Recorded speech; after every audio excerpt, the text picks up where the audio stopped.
Welcome, I'm Simon Cataldo, your state representative in the 14th Middlesex District, and this is the second episode of The Whole Truth on ActonTV. Today, you're going to meet Sheriff Peter Koutoujian of Middlesex County. Sheriff Koutoujian has become a national leader in criminal justice reform, prison reform, and healthcare delivery at our prisons. Among other accolades, Sheriff Koutoujian is the national president of the Major Sheriffs Association, and we're going to get drawn in today to the work that he and his team are doing at the Billerica Jail for Middlesex County. But before we get into that conversation, I wanted to share that, like anyone else coming into this conversation, I bring my own set of experiences and biases. I grew up in West Concord, a community with relatively little interaction with the criminal justice system, but then became a public school special education teacher in Harlem, New York City, where many of my students and their families were incarcerated or had been incarcerated at one point in time.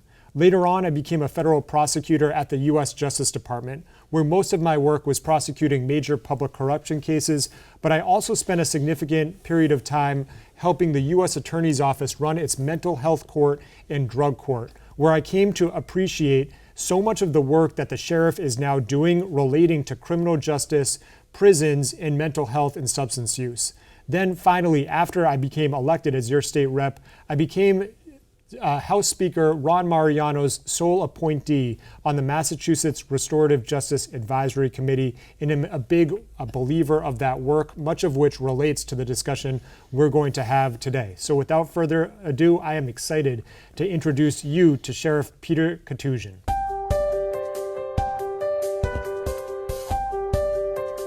Welcome back. I'm joined here by Middlesex County Sheriff Peter Koutoujian. Sheriff Koutoujian, welcome on the show. Great to see you, Representative. It's great to see you again. And I wanted to start out here. You know, you and I, we talk a lot. We've had a lot of points of collaboration, but recently you invited me and several other members of the House and our staffs who represent communities in Middlesex County to the jail in Billerica. And, you know, I wanted to publicly compliment you because I've toured other facilities, my colleagues have toured other facilities, and one of the main takeaways of many profound takeaways I had from that visit was that you and your team showed us the breadth of the work and the spaces at that jail. It wasn't just one little program that you wanted to highlight. You took us everywhere. You showed us the good, you showed us the challenges, and I really, really appreciated that, and I respect that.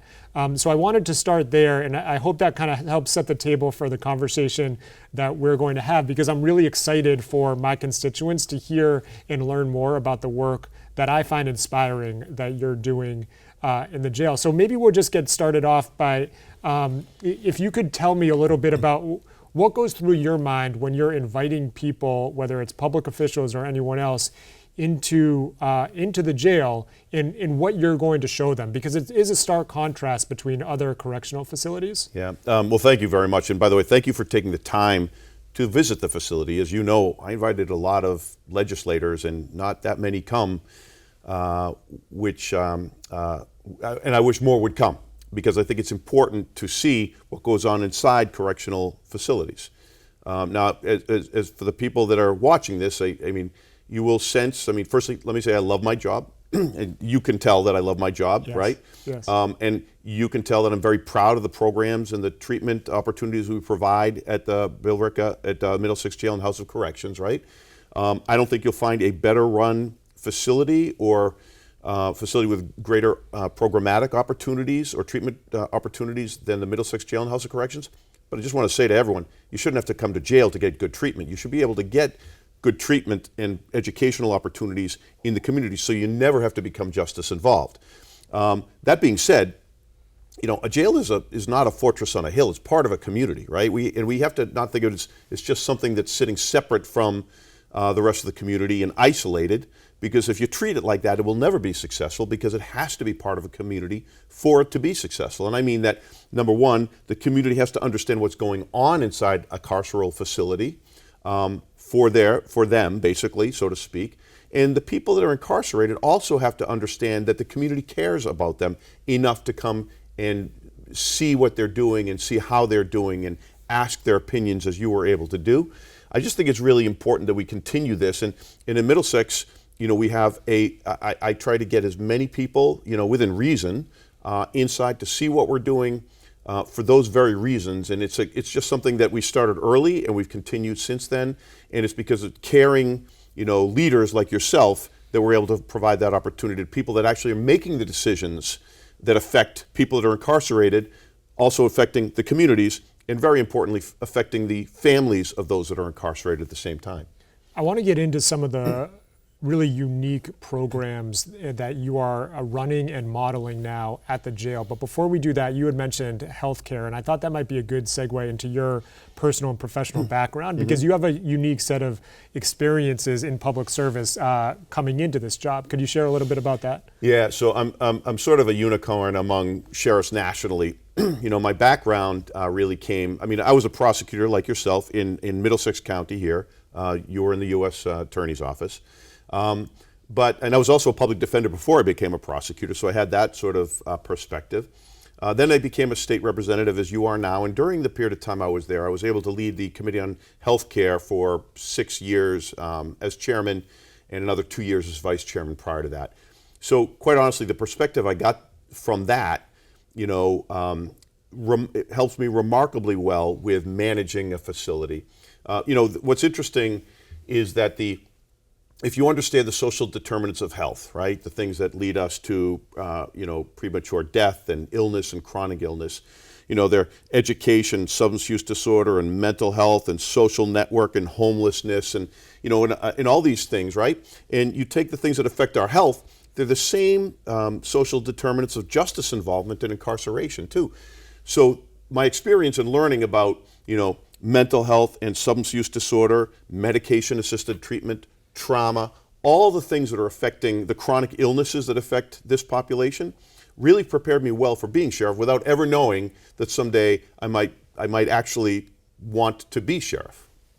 You mentioned, Sheriff, mental health, substance use. I have the honor of serving on the Mental Health and Substance Use and Recovery Committee in the legislature now. And one thing that really struck me was the prevalence among the inmate population of diagnosed mental health disorders and diagnosed substance use disorders. For people, even before they enter your jail, they have those diagnoses.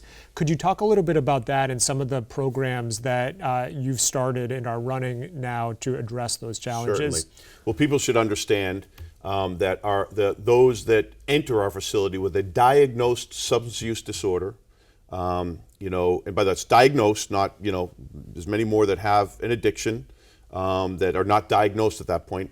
47% of those that enter my facility have a diagnosed substance use disorder. Now get this number, it makes sense on the national level too. The number of people with a diagnosed serious mental illness are 57% coming into my facility. And that, Sheriff, that is before they even go through any intake process. That's right. That's when they come in the intake, and that determination is made from their medical history and the surveying their information as well. It's an incredible number. It's an incredible number. It just makes you think about what is happening in those prisons. That's right. They become healthcare facilities essentially by necessity. That's true. Listen, the 3 largest mental health treatment facilities in the country are LA, Rikers, and Cook County jails. We're the largest mental health treatment provider in Middlesex County, despite having world-class hospitals in our areas and within the county boundaries. It's quite frustrating. Many members of the community and the public don't understand that so many, easily, I don't know exactly how the data breaks out of what you just explained, but that must be easily well over half, probably over 60% of people have either one or the other, mental health or substance use. That's right. Well, the co-occurrence rate for those that have a substance use disorder, 92% of those people also have a mental health illness, right? And then when you can even broaden it a little bit further to the chronicity of the population, the chronic illness of the population, we're speaking about, HIV and AIDS and heart concerns and in kidney and asthmas and the other chronic illnesses, and then you add in the chronic psychological illnesses as determined by the National Commission on Correctional Health Care. 70% of our population is chronically ill. So it is a chronically ill population. It is a very sick population. We have an opportunity to help turn their lives around. But how sad it is that the jail can oftentimes provide the best opportunity to be able to allow people to turn their lives around with that comes a lot of baggage when you have to leave a carceral facility. I'm proud of the work that we do, but it's just a shame that people have to get this type of treatment in a carceral facility. And that really came through in the conversation that we had with inmates. And by the way, I would just note that if what you had done was staged, then it was incredibly staged because it didn't seem that way to me. It seemed very organic and fluid, Right. the conversations that we were having with the inmates, some of whom had very significant criminal records. And they said, very similarly to what you just said, that they had to come there to get to a point where they were going to be successful outside. And some of them had to come there multiple times. And just like you, there's a lot of tension in that statement, right? On the one hand, what a shame it is on our society that these folks have to go to jail to get that health care that you're providing.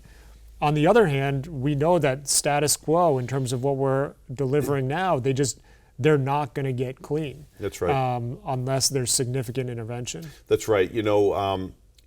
I will say that I believe for the most part, those that are with us at the Middlesex Jail and House of Corrections understand the mission. I mean, listen, our mission is to turn them out better than when they came to us, right? Because usually when you're coming to us, your life is not in a good place. You're struggling with a lot of different issues.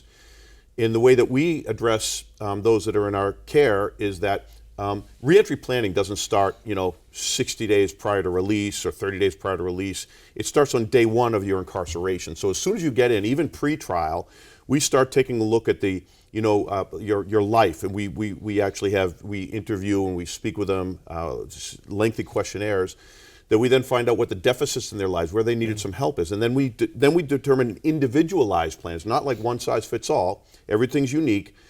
Is it education? Is it therapies that you need? Is it medication-assisted treatment that you need? Are there educational opportunities you can have or vocational opportunities that you can have?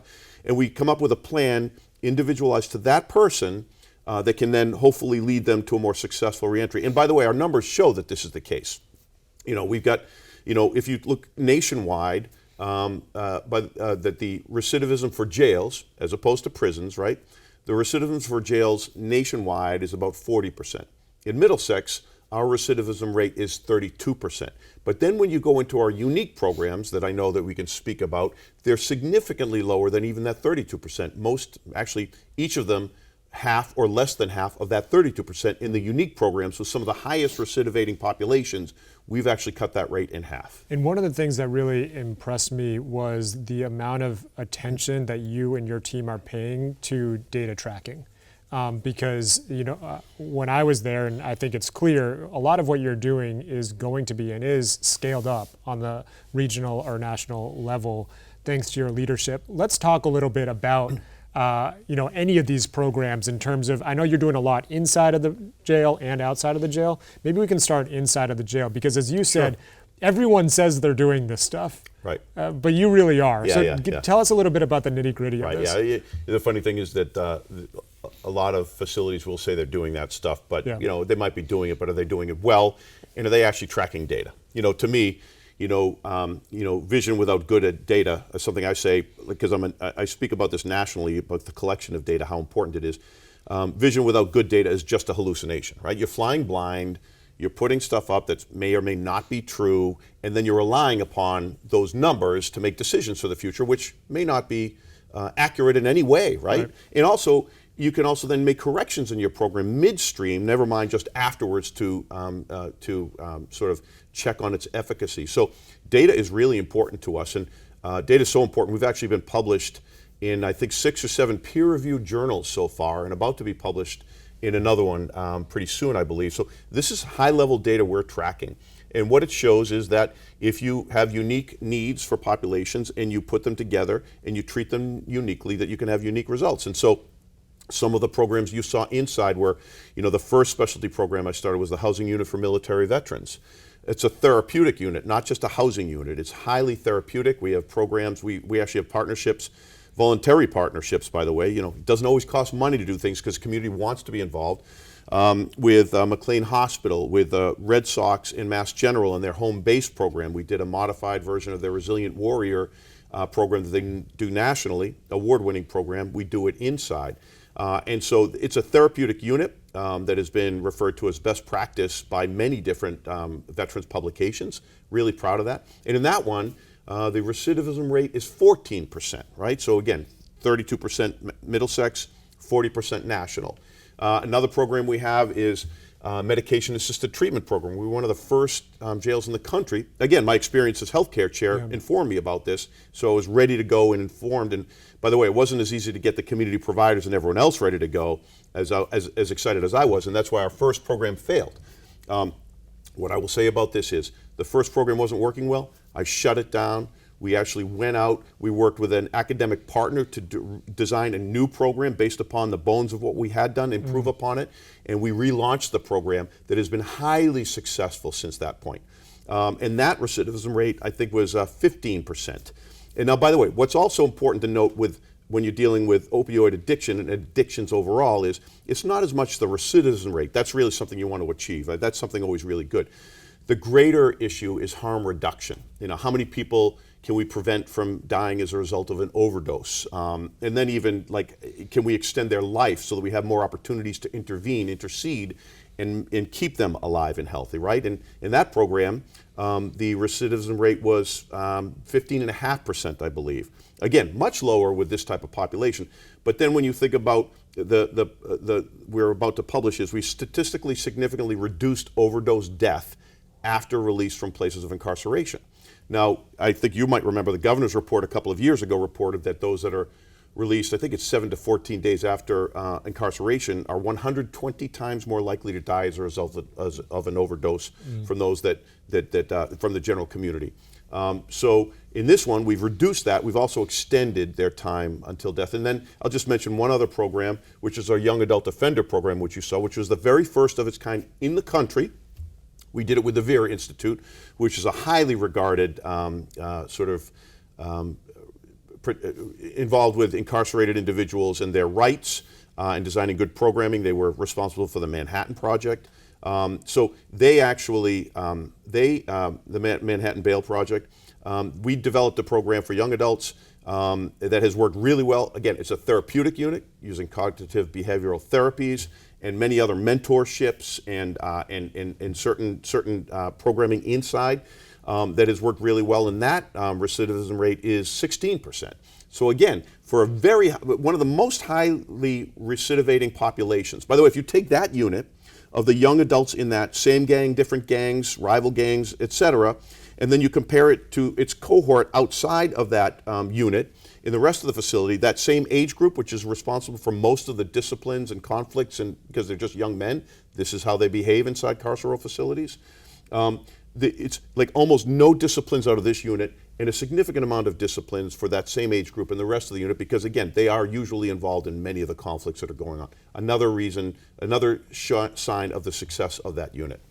So towards the end of our tour, we went outside, which itself was, I think, significant because you have outside programming for inmates, not just in kind of the big yards that you would typically think of from watching television or the movies, but there was actually a chicken coop that inmates were painting, and they were taking care of the chickens and cleaning that and feeding that. We got to speak with a bunch of those folks for a while, and then we went over to a place which this was really the highlight of me for the visit, where there were female inmates, which is not the majority of your inmate population, but this was a very unique program, and I was hoping that you could tell me a little bit about this. Yeah, that's and I remember, like, every time I go there, I get both inspired and I get emotional. And I remember there were tears. There was a couple of your during colleagues that who were actually, conversation. crying, quietly, but they were it was really emotional to watch.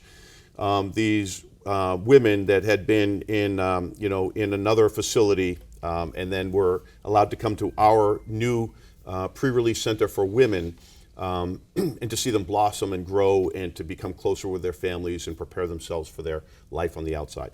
I know that had they not had the opportunity to come to this facility, one that has trauma-informed programming and a lot of resources for women, which is different than the men, by the way, that they can now be successful on the way out with the support of their families in ways that they couldn't have been before. And I think it's important, women, their reasons for becoming incarcerated are different than men. But what really bothered me when I first became sheriff we hadn't had women in our facility in our facilities for over 50 years, which, by the way, might not sound that bad, but the fact is they're going to the Department of Corrections, and meanwhile all the men are staying local. They're staying with our program. They're getting jail programming, which is different than prison programming, and they're having opportunities that the women weren't. Our men were able to go into pre-release, into community work programs. They were able to go to get to actually get work programs where they would wear a bracelet to work and be able to earn money so that when they left, they would have a nest egg of monies to be able to get their apartments, etc.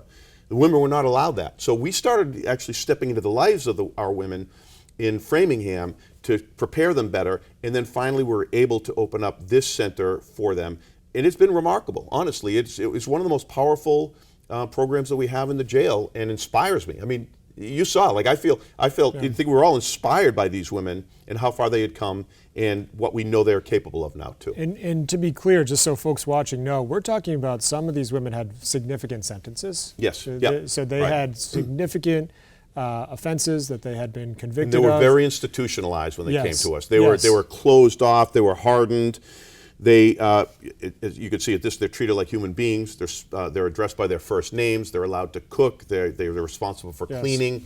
They can get jobs. And they take care for that Project Earth program that you were referencing as well. On that point, and one of the things that I took away from that from a legislative perspective is that the actual physical building was very important to them. Mm-hmm. They were responsible for cleaning it. There were cooking facilities, and they could live a lot closer than they would in a traditional facility to how they would need to live when they re-entered. And they talked about that. And so when I see that, it informs my perspective about an ongoing conversation that's happening in the legislature about putting a stop on all new prison construction or rehabilitation or reconstruction.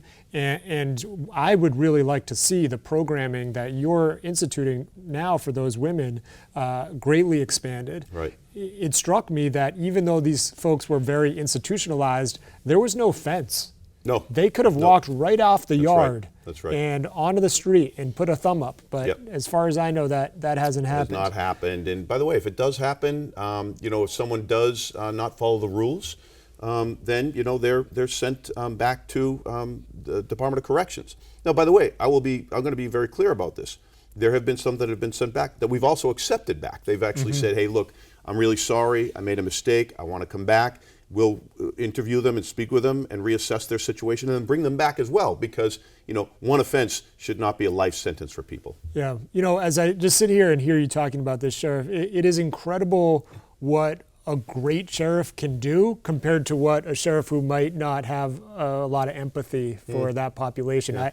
As you know, I prosecuted Sheriff Joe Arpaio out in Arizona, and just even that case aside, it was very clear that there was a much different approach. Yes, and I think here in Middlesex County, we're seeing the benefits of your approach. We're winding down here. We're taping this right before Thanksgiving, and I think it's going to air after Thanksgiving. So, and I know that you have some special Thanksgiving things that you do. So I was hoping you could share a little bit about that. Yeah, I mean, one of the things is, we'll be giving away Thanksgiving dinners for veterans with the deputy reserves that we have, which is a really powerful moment to support those that might struggle with affording a Thanksgiving dinner or have to make that choice between paying an electrical bill or a gas bill or their car payment and having that dinner, right? We don't want them to have to do that, especially for those that served us.